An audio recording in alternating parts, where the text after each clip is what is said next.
So before we get started, I wanted to show you guys something. I put all my paints in this little box here, as you can see.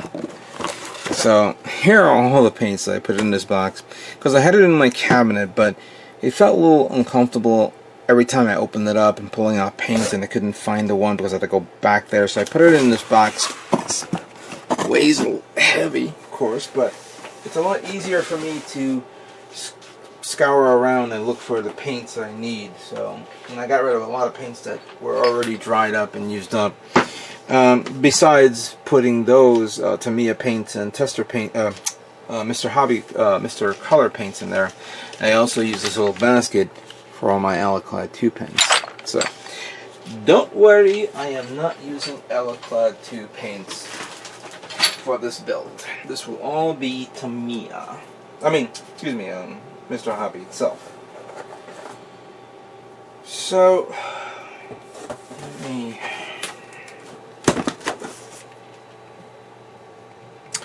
we'll be using, of course, the off-white color for the white.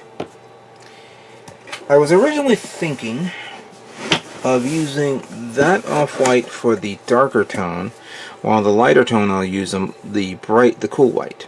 This should give it the tone color, you know, the actual two-tone color it needs. So I got these two there ready to go.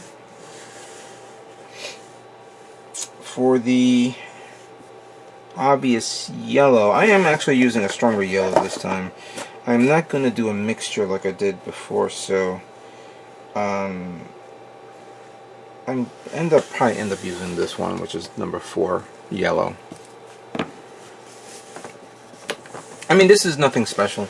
I'm not going to make it unique. It's going to be a straight color build paint job.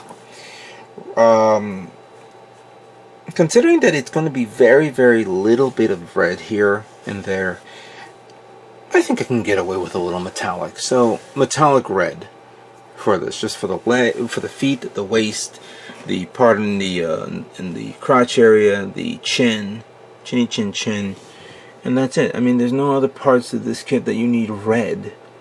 So I think I'll use this. Seems fair enough. I'm going to give it a little bit more color depth, but a little bit more brightness here and there to bring it out. Let's see here. For the blue, obviously metallic blue would have been a good choice. I have regular blue, which I haven't used yet. I have a lot of this. Yeah, I have 2 bottles of metallic blue, but I don't feel like doing metallic blue for this, so we're going to leave that alone. Probably going to end up using this either way. The primary colors are there. As for the charcoal, I got this one called Engine Gray. I could probably use Gunmetal from Alaclad, but I should have put Gunmetal for Mr. Hobby because it still has a good tone to that. But either way, I'd probably end up using that. I have dark gray, but for some reason dark gray keeps looking like brown every time I paint it on something. So I was like, I couldn't figure the whole thing out with that. I think I have Jamin gray. You know, that's metallic gray, olive green.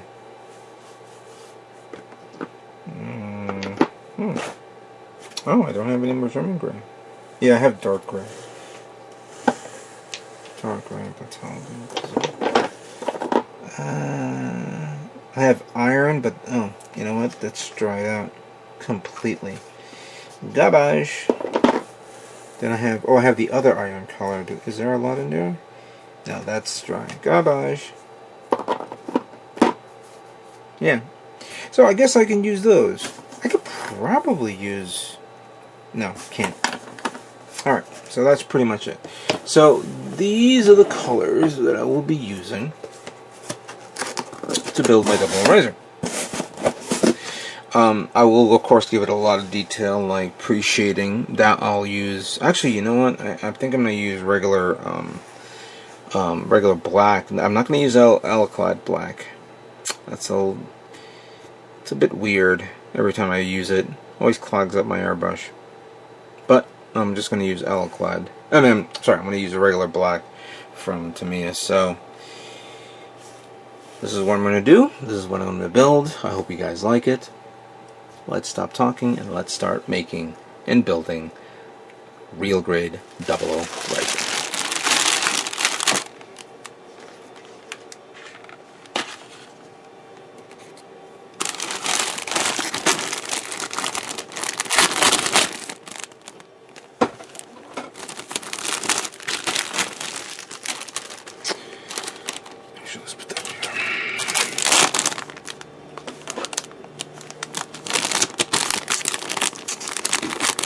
So I'm glad that everybody's enjoying my previous video build of the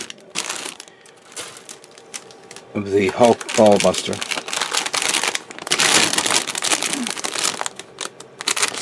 There are some parts of the build, or me setting the thing up,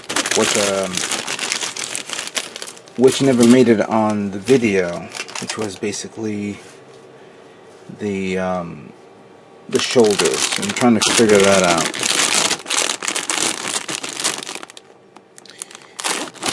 There was also what was it? I had to do a little more research on LEDs, which you know, you have an understanding of. But you want to put it into practice, and hopefully you don't screw up. And then you end up having leftovers of burned down LEDs after you try to test this out to see if it worked. You realize, okay, I screwed it up, now I gotta buy more LEDs. Sorry, I'm not going to turn this into a Hulkbuster comment, considering this is a build of me building the 00 Razor. But I just want to give you a heads up on that, and again, thank you for all that. I've also read all the questions that everybody asked me. I did say in the video that after the end of this build of the 00 Razor, I will read all the comments, and I'll give you guys the best answers I can possibly give you. And obviously, for those of you who probably have not seen it, there's or have not seen my video of me you can ask me anything. Go to that video and post a question for those of you who probably hasn't seen it yet.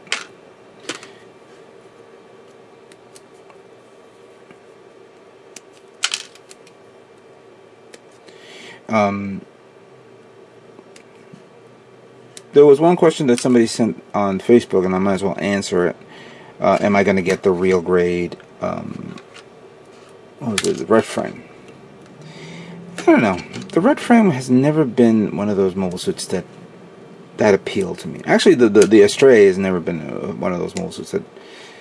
I always thought it was a one-off, kind of like the like that first Astray from the first season.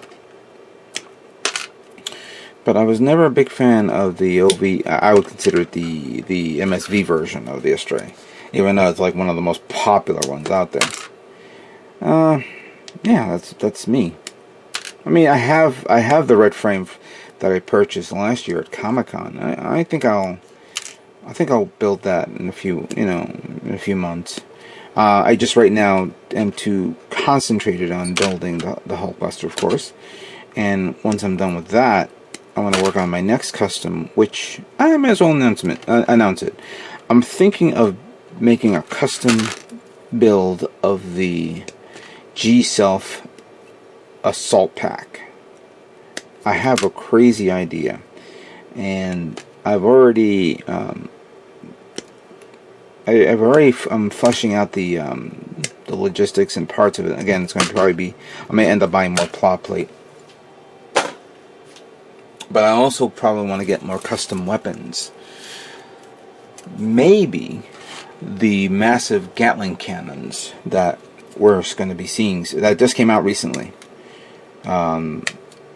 Yeah, that I may be getting. So I haven't read the Bluefin's page on you know, can we bring more than 2 kits at the show? Clearly somebody will send a message to me saying yes or no.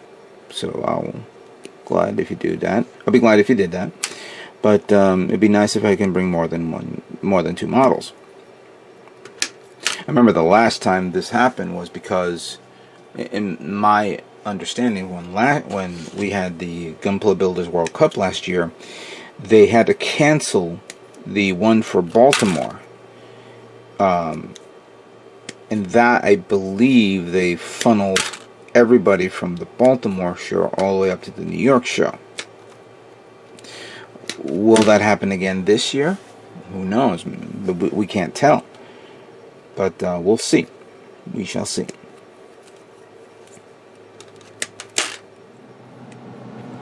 So what you see here is the complete inner frame of the 00 Riser, or excuse me, the O Gundam.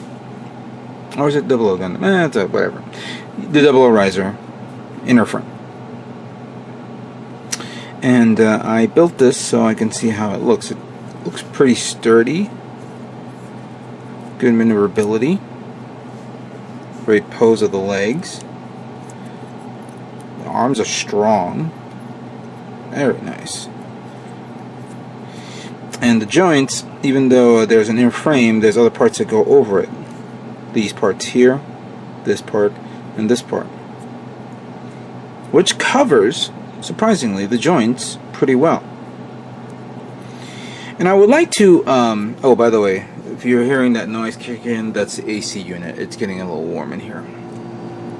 So yeah, I'm going to have the AC on for quite a number of times during the course of my video builds. But I'm going to respond to someone who posted on my last video. His name is King Bronze L. He mentioned the fact that he doesn't like to paint his rail grade kits because he has to deal with the inner frame.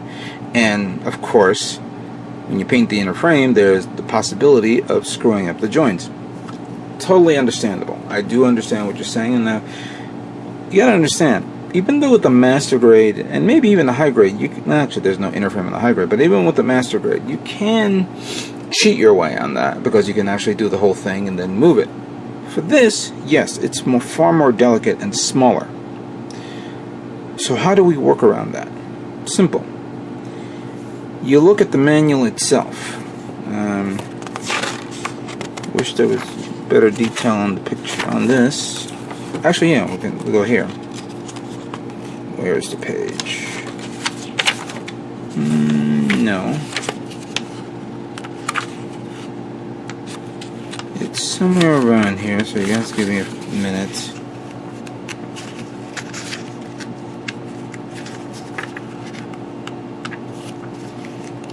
I thought there was an better picture of the kit already pre-done, but alright, we'll still, we'll just use the box art. So, you have to understand, what are the most important parts of this that's the joints. Clearly, we don't need to spray the inner frame of the torso. This part will be painted, that's true, and I could probably remove it, but the remaining I don't have to paint because it's going to be covered up with the armor. The leg joints can be removed and painted on the outside, but you don't have to paint it on the inside. Here, this is the part where you're going to have trouble with, yes. So you want to concentrate your painting in this area alone. Then, once you paint it on wait until it paints, then turn it, and then paint.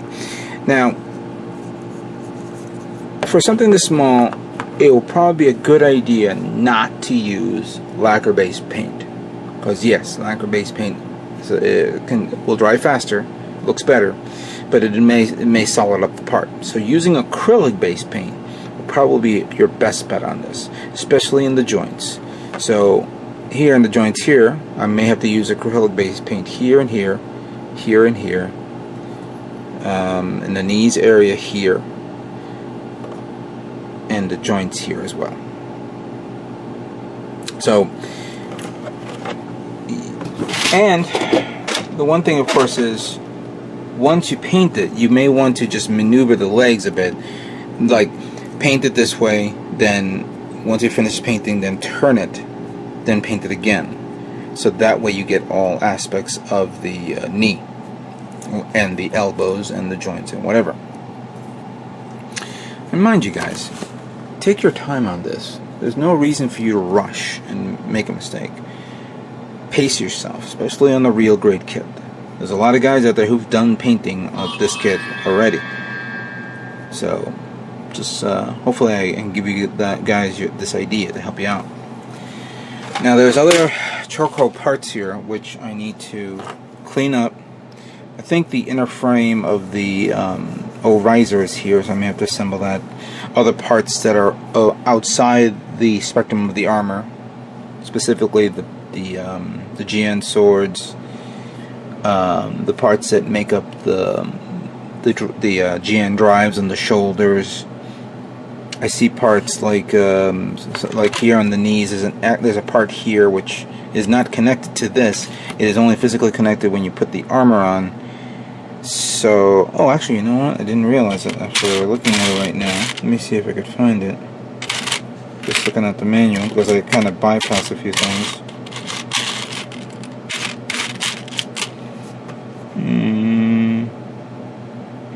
Maybe I'm not saying it. It's E2.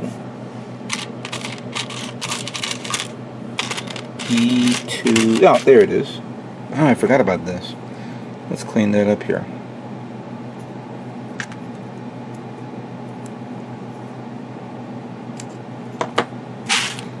And that goes here. Oh, okay, that's good. So then the armor goes over the knee from there. All right, I'll review it again. Obviously, I missed that, but it's no big deal. It's no big loss. So yeah, let me continue cleaning up all this, because then this is probably going to be parts that I'm going to have to separate and put them in clips, and then we'll begin painting.